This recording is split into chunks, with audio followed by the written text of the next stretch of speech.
बारकुमाई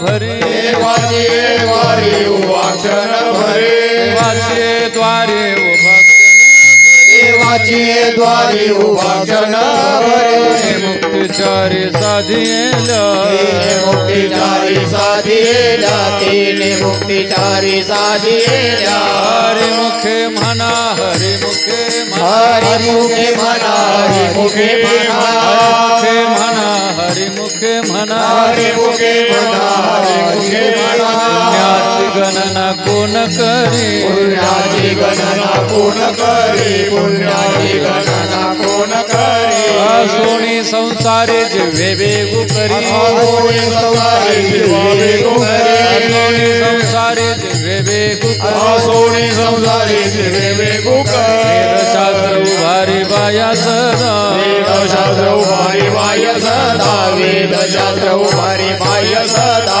ज्ञानदेव म्हणे व्यासाची आज्ञा देव म्हणे व्यासाची आज्ञा देव म्हणे व्यासाची आज्ञा देव म्हणे व्यासाची आज्ञा बालके चरणा पांडवग बालके चरणा पांडवग बालके चरणा पांडवग हरि मुखे म्हणा हरि मुखे म्हणा हरि मुखे म्हणा हरि मुखे म्हणा हरि मुखे हरि मुखे म्हणा हरि मुखे पुण्याची गणना कोण करी पुण्याची गणना कोण करी पुण्याची गणना कोण करी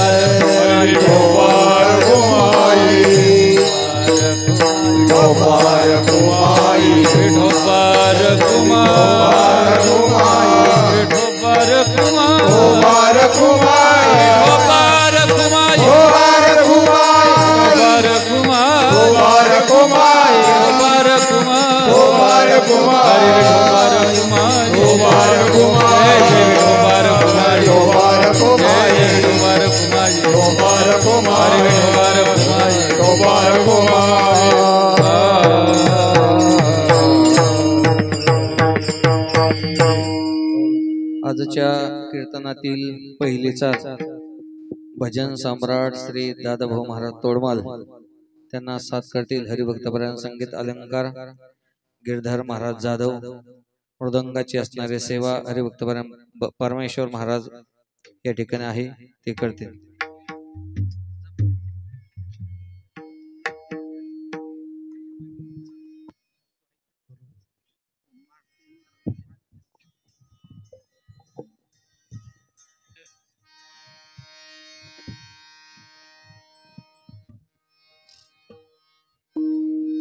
हरि राम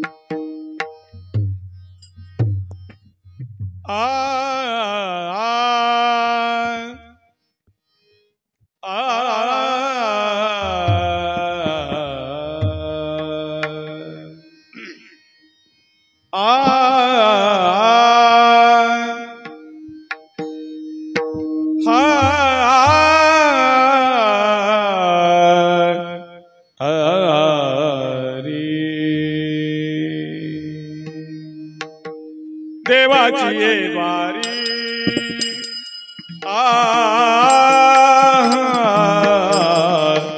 देवाची ये वारी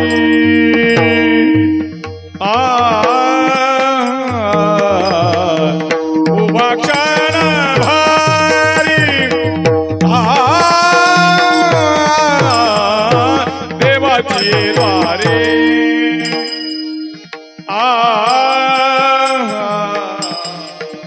देवाची ये द्वारी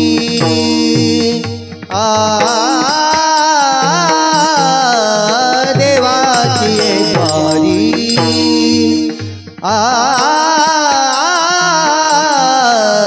उभा क्षण भरी देवाची ये द्वारी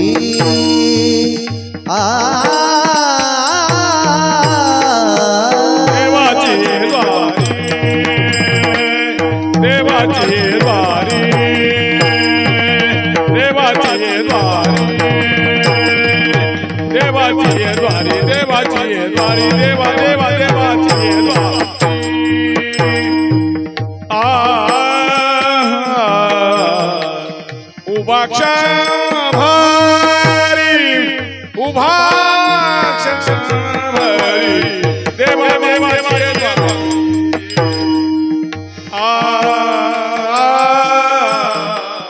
देवाची ये द्वारी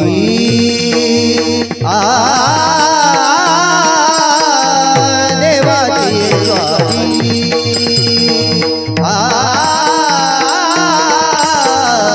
उभा क्षण भरी देवाची ये द्वारी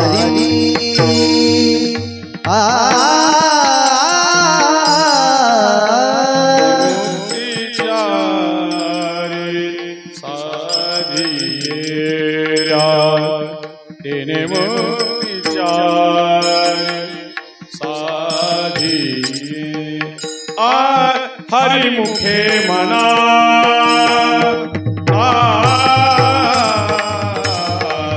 हरि मुखे मना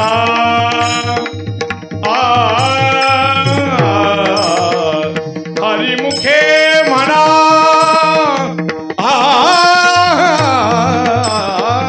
हरि मुखे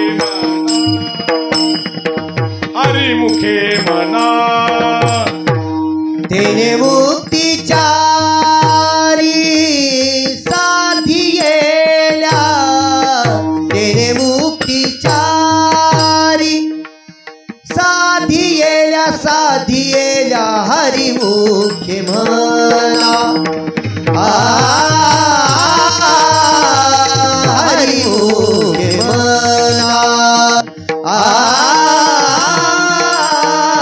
हरि मुखे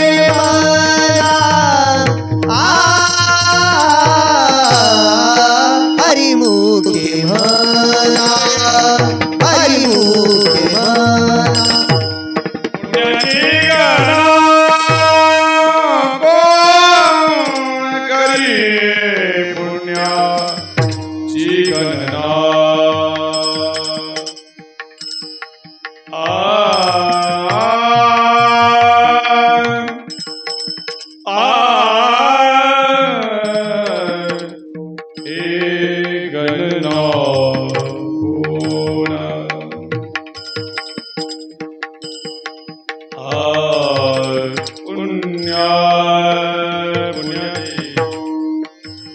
गणना कोण करी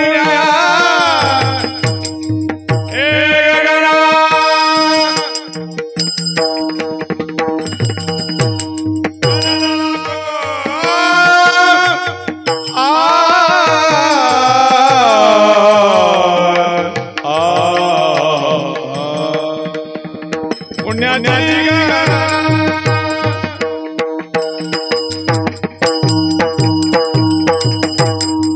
गणना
टाळी वाजा बसले खालची मंडळी.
देवाचे द्वारे उभा क्षणभरी तेने मुक्तिचारे साधियल्या. हरिमुखे म्हणा हरिमुखे म्हणा पुण्याची गणना कोण करी. असोनी संसारी जिव्हे वेगू करी वेदशास्त्र उभारी बाह्या सदा. ज्ञानदेव म्हणे व्यासाची खुना द्वारकेचा राणा पांडवा घरी. हरिमुखे म्हणा हरिमुखे म्हणा पुण्याची गणना कोण करी. विठाला विठाला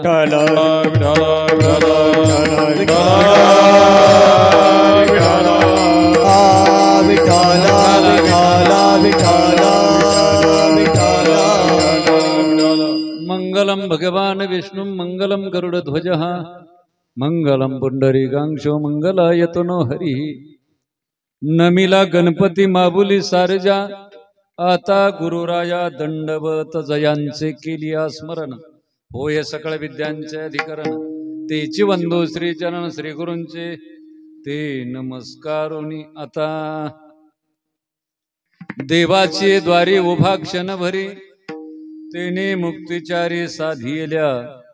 हरिमुखे म्हणा हरिमुखे म्हणा पुण्याची गणना कोण करी. प्रस्तुत प्राप्त प्रसंगी कीर्तन सेवेसाठी उपस्थित केलेला अभंग विश्वमाऊली माऊली महावैष्णव ज्ञानोबराय यांच्या हरिपाठ ग्रंथातील प्रथम क्रमांकाचा अभंग प्रथम दिवसाच्या सेवेसाठी उपस्थित केलेला आहे. विठाला विठाला विठाला विठाला विठाला विठाला विठाला विठाला विठाला. पवित्र पावनभूमी ज्ञानोबरायांच्या कालखंडामध्ये आणि अत्यंत कवी वाङ्मय निर्माण करणारे बहिरा जातवेद बहिरा पिसा असे जे काही संत होऊन गेले त्यांच्या पदस्पर्शाने पावन झालेल्या या बहिरा जातवेद या संस्थान या ठिकाणी आजच प्रारंभित होत असलेला अखंड हरिनाम सप्ताह ग्रंथराज ज्ञानेश्वरी पारायण सोहळा आणि त्यातील आजची ही प्रथम दिवसाची सेवा संयोजक आपले आदरणीय विश्वनाथ गिरीजी महाराज यांच्या आज्ञेवरून आपले भाऊसाहेब पटेल यांनी मला आणि निमंत्रण दिलं. मी बेलपांढरीच्या कार्यक्रमाला आलो होतो.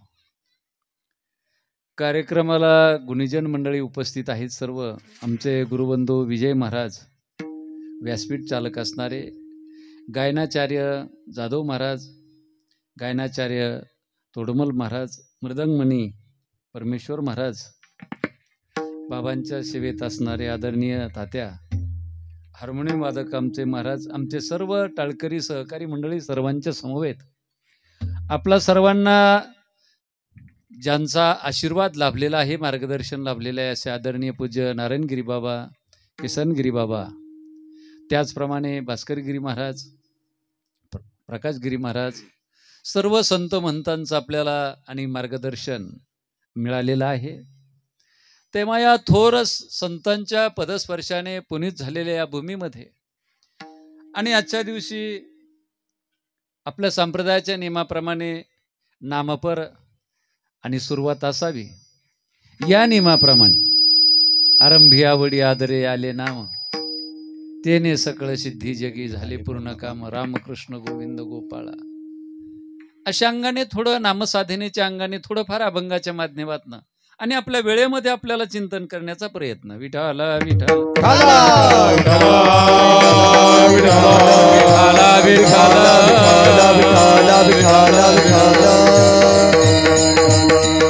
माऊली महावैष्णव ज्ञानोबरायांनी हरिपाठ नावाचा ग्रंथ लिहिला. त्यातली प्रथम क्रमांकाचा अभंग.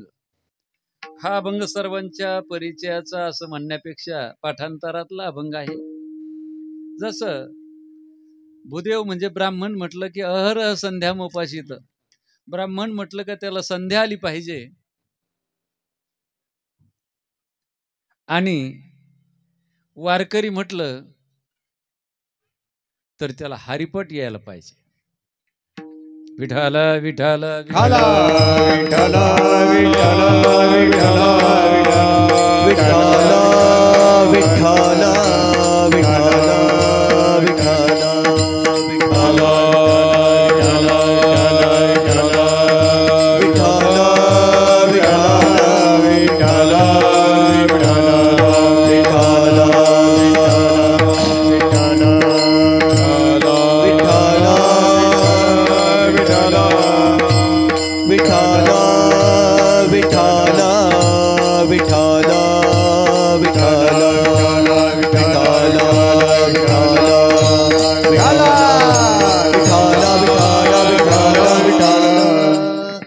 असा हा आपल्या नित्य नेमातील अभंग प्रसंग.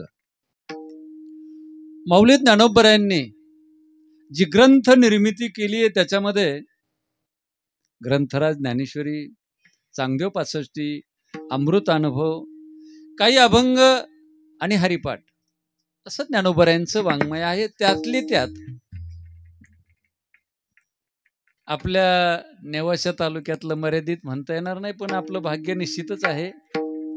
ग्रंथराज ज्ञानेश्वरी हा सर्व मानव मात्राला उद्धारासाठी आणि माऊली महावैष्णव ज्ञानोबरायांनी खूप आणि ग्रंथ निर्माण केला सर्वांगाने.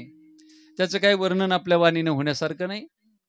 आणि मोठ्या भाग्याने तो ग्रंथ आपल्या नेवाशाला निर्माण झाला आणि नेवाशाला त्रिभुवनैक पवित्र अशी काय मिळाली, आपल्याला पदवी प्राप्त झाली.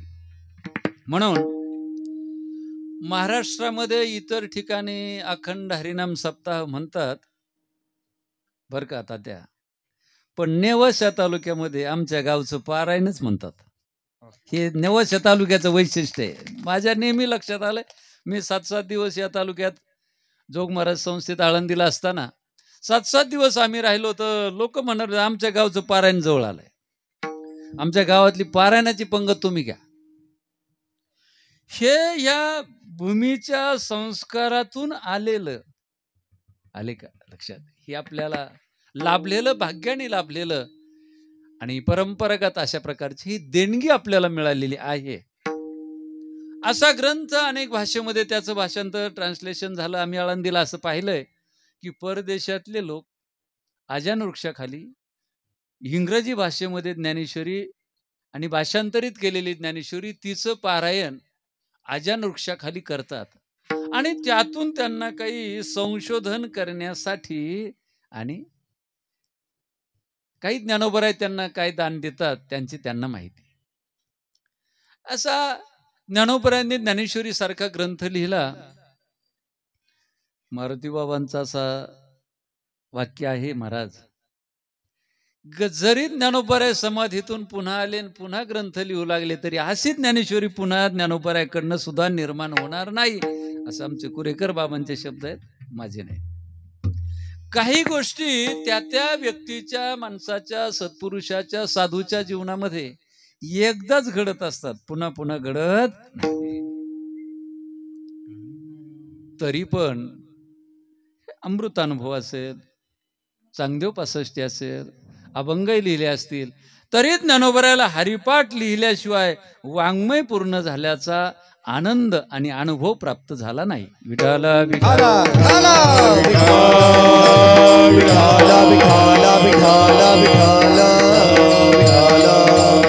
संत वाङ्मय हे कोणत्याही कालामध्ये कालबाह्य होत नाही.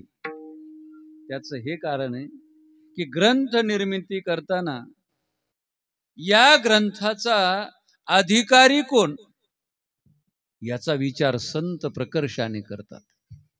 समाजामध्ये अनेकविध प्रकारची योग्यता, अधिकार, पात्रता असणारी माणसं आहेत. पिंडे पिंडे मतीर भिन्ना, म्हणून प्रत्येकाच्या आवडीचं, प्रत्येकाच्या बुद्धीला झेपेल असं काहीतरी द्यावं आणि मग ते त्रिकाला बाधित असतात.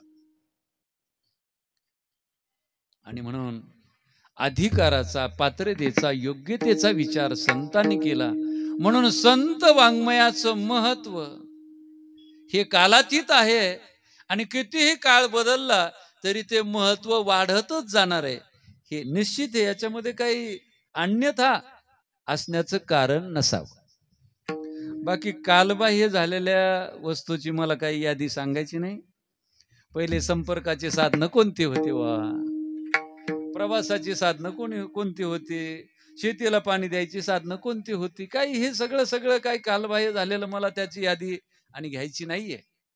म्हणून अधिकाराचा विचार करून साधू संतांनी, ज्ञानोबरायांनी वाङ्मय निर्मिती केली.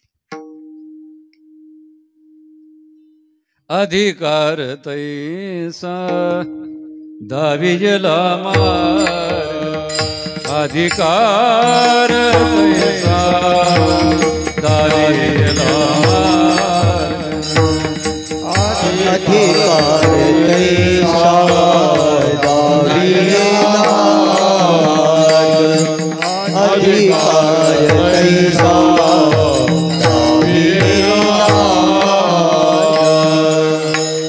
अधिकार तैसा दाविला मार्ग, अधिकार तैसा करू उपदेश. योग्यतेप्रमाणे, पात्रतेप्रमाणे सांगावं. ज्ञानोबराय न बुद्धिभेदम जनयेद अज्ञानाम कर्मसंगीनाम या श्लोकावर लिहित असताना एक दृष्टांत देतात आणि कोणाला साधन काय सांगावं याचा विचार सांगतात.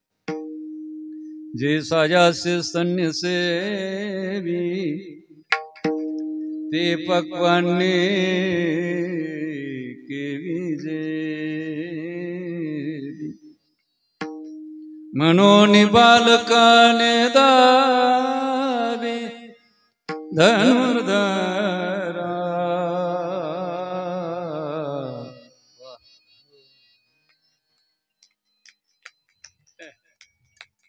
तैशी कर्मी जया अयोग्यता, तया प्रती नैष्कर्म्यता, प्रगटाविना खेळता अधिकरोणी. विठाला विठाला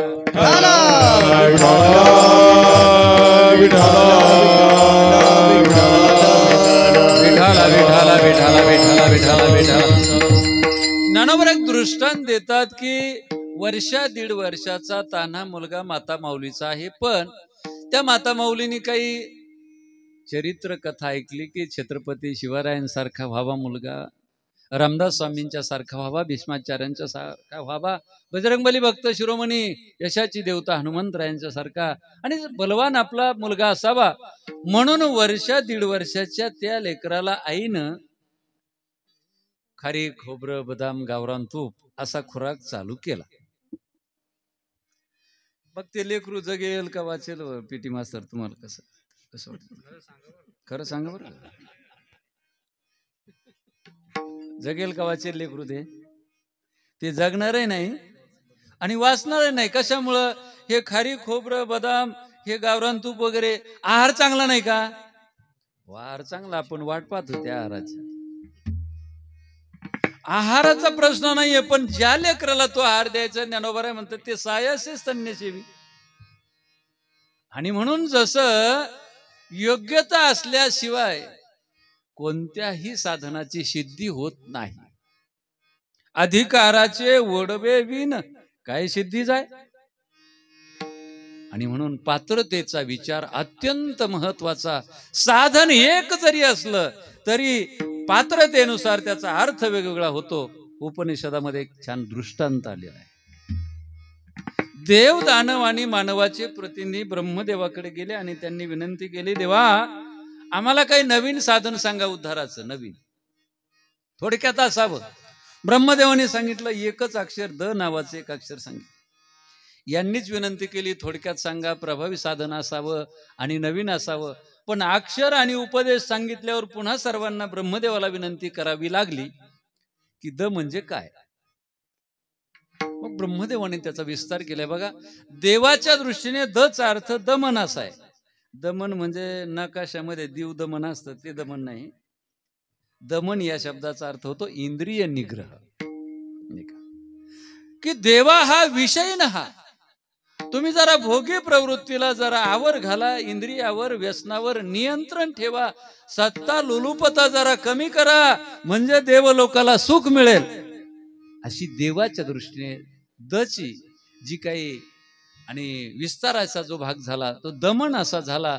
दैत्य जे होते, राक्षस होते, असुर होते, त्यांच्या दृष्टीने दचा अर्थ दया असा ब्रह्मदेवाने सांगितला. त्याचं कारण असुरा हा क्रूरा, लोकांना त्रास देणं, हे तुम्ही जरा थांबवा म्हणजे तुम्हाला सुख मिळेल. परिशेष न्यायाने राहिला मानव, माणसाला दचा अर्थ दान असं सांगितलं.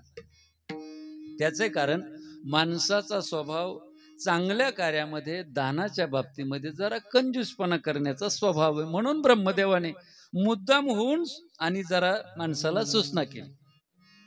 काही माणसं असे आहेत, त्यांना स्वतः मिळवलेला पैसा स्वतःसाठीच खर्च करावा वाटत नाही. स्वतःसाठी त्यांच्या वाट्याला एखादी नोट गेली का त्या नोटाला जन्म ठेपच समजायची. आता नोट ठेवायचंय थोडं अवघडच आहे. नोट ठेवून पश्चाताप होण्याची वेळ आहे, म्हणून त्या लोकांना अवघडच आहे. आता पण असा स्वभाव काहीचा असतो. एक माणूस स्वतःसाठी धोत्र विकत घ्यायचा. धोत्र थोडी जुनी झाली तर काय करतो माणूस? तो असा विचित्र माणूस होता, धोत्र जर जुनी झाले की लहान लहान मुलाला त्या धोत्राच्या अंडरपॅन्ट शिवून घ्यायचा तो माणूस. आता पोरांना खेळण्याच्या छंदामध्ये चांगल्या जाड कापडाच्या नाही अंडरपॅन्ट टिकाऊ होत, तर याच्या जुन्या धोत्राच्या अंडरपॅन्ट काय टिकणार आहेत? आज 4-8 दिवस गेले का मग त्याने ते जरा कंदिलाची कास स्वच्छ करण्यासाठी त्याचा वापर करायचा. पुढं चूल पेटवायची, सकाळी पाणी तापवायचं, तर मग ते रॉकेट टाकून चूल पेटवायची, तर ते काड्या कुड्याच्या खाली ते धोत्राचे अंडरपॅन्ट शिवलेले काळे झालेले कंदिलाची कास स्वच्छ केलेले फडके ठेवायचे. चूल पेटवायसाठी त्या आणि धोत्राचा उपयोग व्हायचा. उपयोग किती झाले तुम्ही मोजमाप करताय ना? हा, 4. मग आता ते वापर झाला त्याचा, ते फडके काळे झाले, ते जळाले, तरी याला वाटलं अजून काही पैसा वसूल झाला नाही. त्याने आपल्या धर्मपत्नीला सांगितलं, बघ हे भांडे घासायला काही ते साबण पावडर आणण्यापेक्षा धोत्राचे काळे झालेले हे जे राख आहे ना, याने आपले भांडे घासायचा, म्हणजे 5वा उपयोग भांडे घासण्यासाठी. पुन्हा 6वा उपयोग असा झाला की भांडे धुतल्यानंतर ते पाणी पटांगणात कुठंतरी फेकून देण्यापेक्षा धर्मपत्नीला सांगितलं, हे धोतराचं राख मिश्रित प्राणी भांडी घासलेलं आहे ना, ते आपल्या दारातल्या गुलाबाच्या झाडाला जर घातलं तर पाण्याबरोबर त्या गुलाबाच्या झाडाला खत मिळेल, आणि त्या गुलाबाच्या झाडाला फुलं आली, नगरला नेऊन पुन्हा विकली का त्याचे धोतरन त्याच्या अंडरपॅन्ट कंदिलाची कास असं आयुष्यभराचं म्हणतोय मी, एक दिवसाचं नाही. तेव्हा माणसाची प्रवृत्ती जाणून ब्रह्मदेवाने दचा अर्थ माणसाला दान असा सांगितला. आणि मला असं वाटतं आजच्या दिवशी काही दानाचा अर्थ पुन्हा काही वेगळा सांगायचा, आजच्या दिवशी पुन्हा काही आता दान दुसरं सांगायचं नाही. आजचा खरा दिवस दानाचा, पण खरोखर कोणी कोणी दान केलं हा प्रश्नच आहे. विठ्ठल विठ्ठल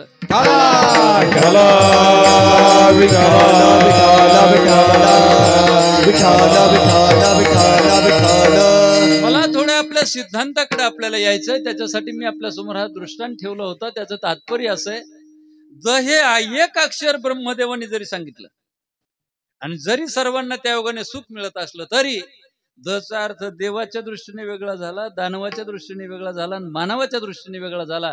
त्याचं कारण जर काय असेल तर देवाचा अधिकार वेगळा, दानवाचा अधिकार वेगळा आणि मानवाचा अधिकार वेगळा.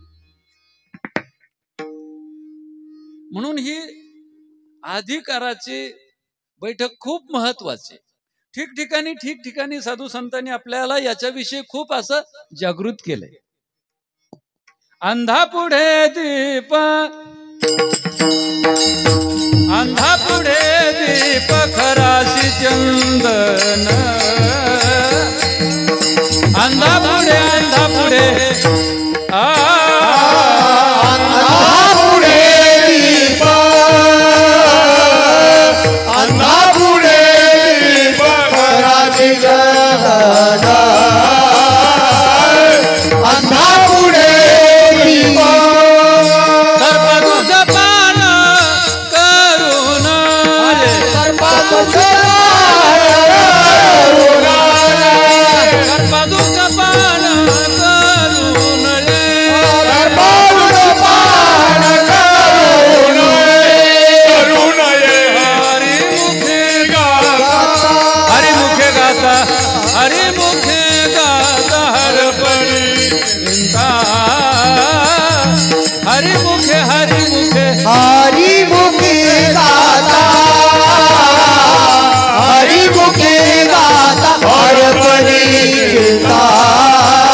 मध्ये आणि अंधा पुढे दीप खराशी चिंद, सर्पा दुग्धपान करू नये, आणि अनाधिकाऱ्याला सांगणं म्हणजे विफल असं आणि सांगितलेलं आहे. ज्ञानोबरायांनी पण गोड दृष्टांत दिले.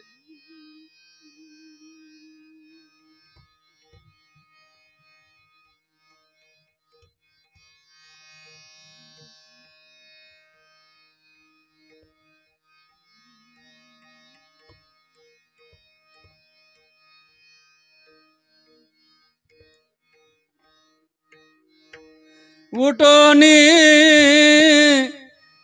आरिसा अंधळिया दाऊबैसा,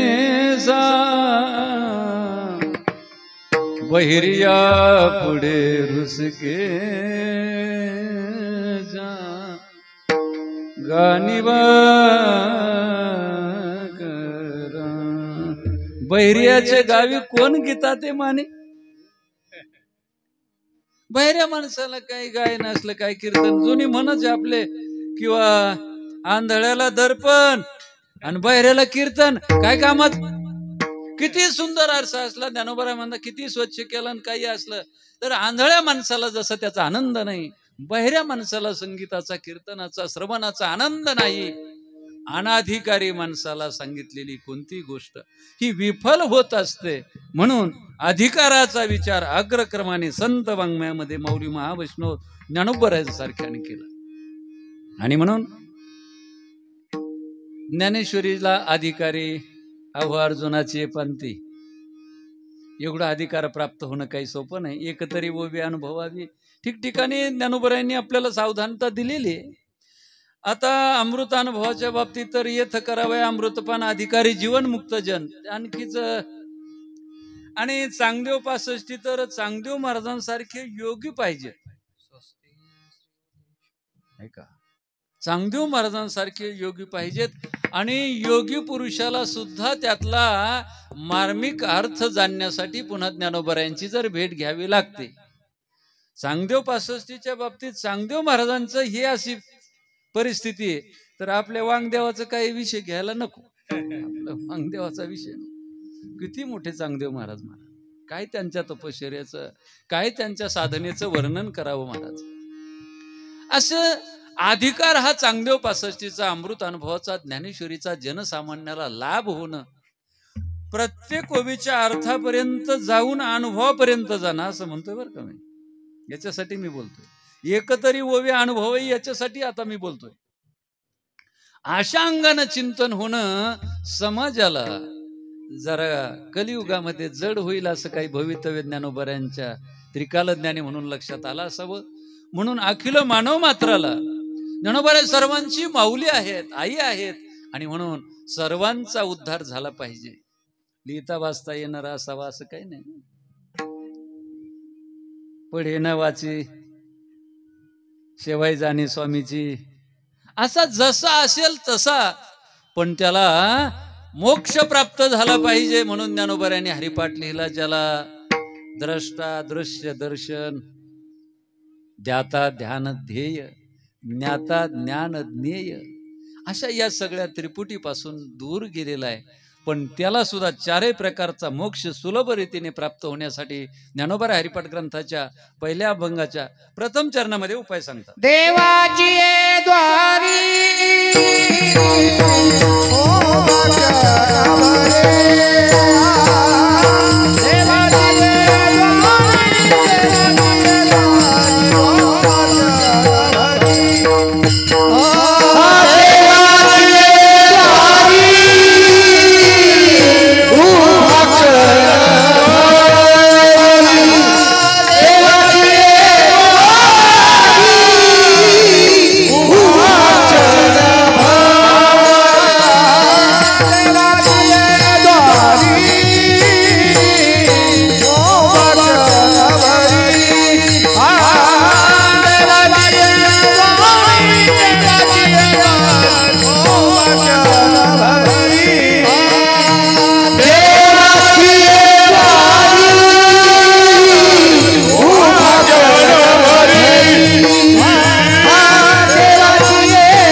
क्षणभर उभं राहिलं की चारही प्रकारचा मोक्ष प्राप्त होतो.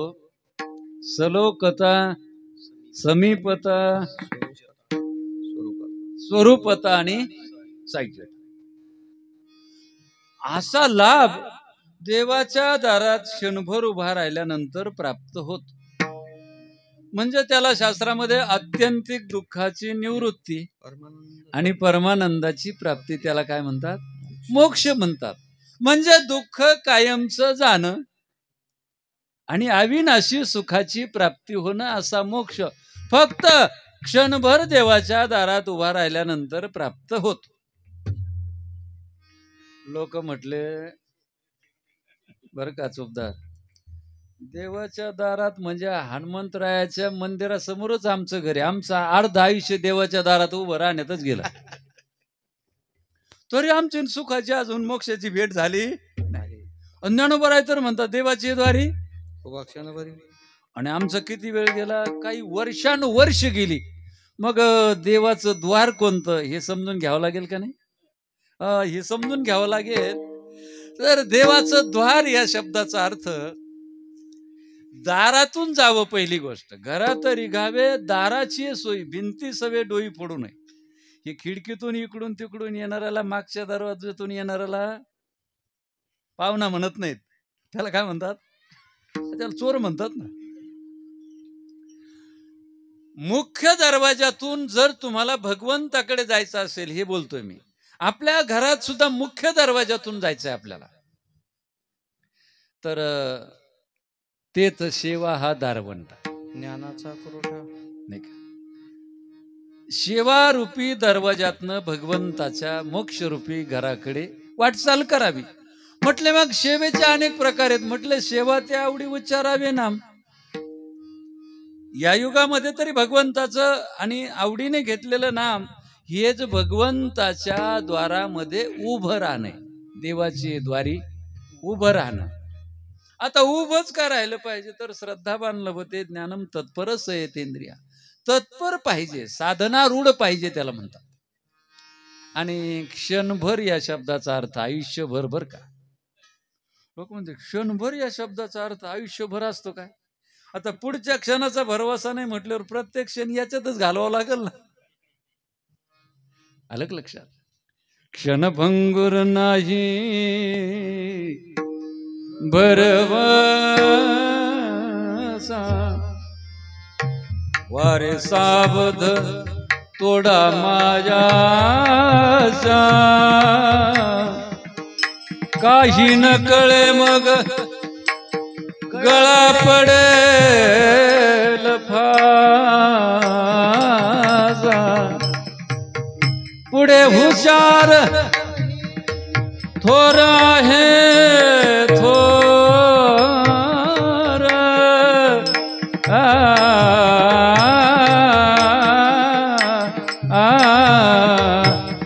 थोर आहे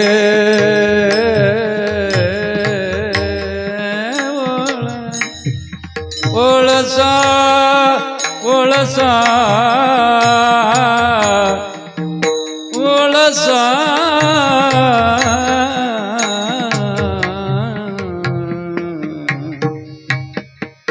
संगीतामध्ये शास्त्रीय संगीत अवघड असतं आणि शास्त्रीय संगीतापेक्षा उपशास्त्रीय संगीत थोडं अवघड असतं. त्याला ठुमरी पद्धतीचं म्हणतात, बरं का. तेव्हा क्षणाचा भरवसा नाही, म्हणून प्रत्येक क्षणाला भगवंताचं नामस्मरण करणं म्हणजेच देवाच्या दारामध्ये क्षणभर उभा राहणं. आणि हा सगळा आग्रह ज्ञानोबरायांनी आपल्याला केला हरिपाठामधून. हरिमुखे म्हणा हरिमुखे म्हणा, हरिमुखे हरिमुखे म्हणा, हरिमुखे म्हणा, हरिमुखे म्हणा, हरिमुखे म्हणा, हरिमुखे म्हणा, हरिमुखे म्हणा, हरिमुखे म्हणा, हरिमुखे हरिमुखे म्हणा, हरिमुखे हरिमुखे म्हणा, हरिमुखे म्हणा, हरिमुखे म्हणा.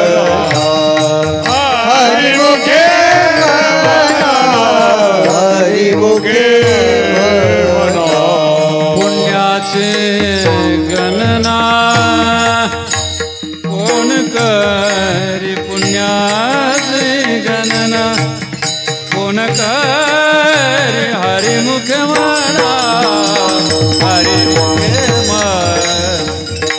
हरी मुखे म्हणा हरी मुखे म्हणा पुण्याची गणना कोण करी पुण्याची गणना कोण करी हरिमुखे म्हणा हरिमुखे म्हणा हरिमुखे म्हणा. संपूर्ण हरिपाठाच्या ध्रुवपदामध्ये पुन्हा पुन्हा प्रत्येक अभंग झाला की हरिमुखे म्हणा हरिमुखे म्हणा. अभंग झाल्यावर हरिमुखे म्हणा एकदा का दोन वेळेला आपला हरिपाठ म्हणून पूर्ण करायचा का त्याच्यावर विचार करायचा. आपला म्हणून लवकर पूर्ण करायचा आणि उरकायचा. कोण विचार करताय हरिमुखे म्हणा दोन वेळा कशामुळं. काही शब्दाची कमतरता ज्ञानोबा यांच्याकडं. भाविक हो, द्विरुक्ती ही आकारान होत असेल तर दुरुक्ती नावाचा दोष सांगितलेला आहे. पण द्विरुक्ती काही कारणास्तव आली तर त्याला अलंकारासारखं महत्व आहे. ऐका, आग्रहार्थे द्विरुक्ती, निश्चयार्थे द्विरुक्ती. आगमन आपण आवाहन करतो, आवाहन करत असताना एक मंत्र आपण कितीतरी वेळा म्हणतो का नाही महाराज. ते आवाहनार्थे दुरुक्ती. पुन्हा पुन्हा पुन्हा पुन्हा ते यज्ञ करताना ती देवता संतोष पावली पाहिजे ना. म्हणून जर आवाहन करायचं असेल तर शब्द येईवो येईवो येईवो धबुनी विलंब का वाया लावियला कृपाळे विडाबाई विश्वंभरे भवसिद्धि. किती वेळा एक शब्द अनेक वेळा येऊ शकतो, अनेक वेळा. आग्रह म्हटलं, निश्चय करायचा म्हटलं की एक शब्द अनेक वेळा येतो. हे बघा, आग्रह सिद्ध व्हायचा म्हणजे एकदा शब्द वापरून चालत नाही. चहा घेता का, इथे आग्रह म्हणता येईल का. मुंबईला कीर्तनाला गेलं, एक माणूस मला म्हटला महाराज पुढच्या वर्षी तुम्ही माझ्याकडे जेवायला या. म्हणलं तर ह्या वर्षी आताच आलोय, वर्षभर उपाशी राहू का तुझ्या जेवणासाठी. पुढच्या वर्षी ह्याला काय आग्रह म्हणता येत नाही. ओझरता शब्द आपला काहीतरी चहा घेता का असं म्हणायचं, पुन्हा तक्रार करू नये. चहा घ्या म्हटले नाही अशी तक्रार त्याने करू नये म्हणून वापरला जाणारा शब्द हा आग्रहासाठी असू शकत नाही. ज्ञानोबाराला अखिल मानव मात्राला चारही प्रकारचा मोक्ष सुख द्यायचंय आणि म्हणून ज्ञानोबारांनी हा आग्रह आपल्याला केलाय. हरिमुखे म्हणा हरिमुखे म्हणा. आणि आग्रह हा काही पोकळ आग्रह नाहीये, तर त्यातनं लाभ होणार आहे तो म्हणजे पुण्याची गणना कोण करी. आमाप पुण्याची प्राप्ती या नामसाधनेच्या द्वारा या युगामध्ये जीवाला होत असते. म्हणून महाभारतामध्ये काही साधनाची तुलना नामसाधनेशी केलेली आहे. गोकोटी दानम ग्रहणेषु काशी गोविंद नामना न कदापि तुल्यम प्रयाग गंगा युतकल्पवासः गोविंद नामना न कदापि तुल्यम यज्ञयुत मेरु सुवर्ण दानम गोविंद नामना न कदापि तुल्यम. महाभारतामध्ये तुलना केली. आदरणीय गोविंदगिरी महाराज यांचं महाभारतावर मी कथा ऐकली होती. आमच्या जाडदेवळेकर काका आहेत त्यांच्या गावी. त्यावेळी त्यांना किशोरजी व्यास असं म्हणत त्यावेळेस त्यांनी संन्यास घेतला नव्हता. आता आपल्या जन्मभूमी अयोध्येचे ते कोषाध्यक्ष आहेत. महाराजांना त्यांचं सानिध्य लाभलंय म्हणजे महाराज किती भाग्यवान आहेत याची कल्पना केलेली बरी. महाराज खूप आणि मोठ्या माणसाची खूप नाही अगदी परमार्थाची वाटचाल आणि त्याचा प्रारंभ. जसं राजा परीक्षितीला गर्भातच भगवान श्रीकृष्णाचं दर्शन झालं तसं यांना बालपणात गोविंदगिरी महाराज भेटले म्हणजे महाराज किती विशेष. आपल्या जन्मच जन्म जाते तर आपल्याला दर्शन भगवंताचं होत नाही. आणि त्या राजाला गर्भातच भगवान श्रीकृष्ण परमात्मा भेटले. महाराज आपल्याला श्रीगुरूच्या शोधार्थ जन्मच्या जन्म जातात. आणि महाराजांना, विश्वनाथगिरी महाराजांना असा हा खरा लाभ झाला, पूर्वपुण्याने म्हणा, भाग्याने म्हणा. आणि निश्चितच आता ही झालेली सुरुवात. आणि वर्षाकाळी सरिता जैशी चढो लागे पंडू सुद्धा नाही का, अशी होता होता होता होता आता ही समुद्राकडे आणि वाटचाल आता ही सुरुवात झालेली आहे, प्रारंभित झालेला आहे. विकास असेल, ज्ञान असेल, भजन असेल, कीर्तन असेल, अन्नदान असेल, याचे आता ही झालेला प्रारंभ हा खऱ्या अर्थाने आपल्या भाग्याने आपल्या सर्वांना याचा लाभ आणि निश्चितपणाने होणार आहे. विठाला विठाला विठाला विठाला विठाला विठाला विठाला विठाला. तर नाम साधना ही इतर साधनाशी तोलून झोकून थोडी मोजून पाहिली महाभारतामध्ये. म्हटलं गोकोटी दानम ग्रहणेषु काशी. ग्रहण काळ झाला की पुण्यकाळ असतो. त्या पुण्यकाळात काशी क्षेत्रामध्ये जाऊन गावरान गायी कोट्यावधी जरी गायी दान दिल्या तर भगवंताच्या नामस्मरणाची बरोबरी, एकदा नाव घेतले तेवढी बरोबरी होणार नाही. कुठं? पुण्यकाळामध्ये काशीला गावरान गायी दान दिल्या तरी सुद्धा गोविंद नामनानी कदापि तुल्यम, बरोबरी होणार नाही. दुसरं, यज्ञयुत मेरू सुवर्ण दानम. यज्ञ केल्याच्या नंतर मेरू पर्वत एवढं सोनं दान द्यायचं. किती? मेरू पर्वत. आता तोळा काय चाललाय लक्ष दे तुमच्या. मेरू पर्वत कसा मोजायचा? तो आता तोळ्यावर मोजून जमल का? ग्रामवर मोजून जमल का? ते आता ते तर टनावर मोजायचं अवघड आहे. आणि मग एवढा यज्ञ केला आणि यज्ञ केल्यानंतर मेरू पर्वताप्रमाणे जरी सोनं दान दिलं तरी सुद्धा हरिनामाची बरोबरी त्या पुण्याईने होत नाही. नाम घेता वाटचा यज्ञ पावला यज्ञ पावला पावली यज्ञ पावला नाम घेता वाटचा यज्ञ पावला पावली यज्ञ पावला